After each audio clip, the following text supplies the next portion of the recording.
السلام عليكم ورحمة الله وبركاته. فيديو جديد ورجعنا لكم تاني في قرار جديد لمحمود عبد المنعم كهربا. القرار ده مؤكد مليون المية وطالع من مصادر مؤكدة من الفيفا، عشان بس محدش يقول القرار ده لسه محدش طلعه والقرار ده غلط. اولا الفيفا ادت مهلة لمحمود عبد المنعم كهربا شهرين ليدفع فيهم الغرامة لنادي الزمالك.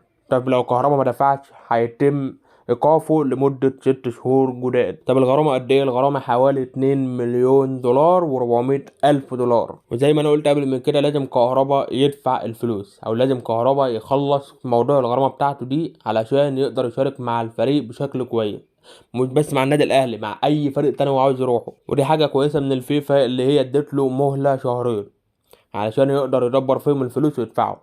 ولو كهربا ما دفعش المبلغ يبقى كده نقول مسيرته انتهت حرفيا. انا عارف ان القرار طالع في وقت صعب جدا لكهربا قبل موقعة ريال مدريد. نتمنى له التوفيق وان شاء الله مشكلته تتحل ويقدر كمان له يدفع الفلوس اللي عليه كلها. طب السؤال بقى اللي بيدار حاليا، هل كهربا هيلعب مباراة ريال مدريد؟ هيلعب مباراة ريال مدريد بشكل طبيعي جدا، وهيلعب كمان الماتشات الشهرين دول.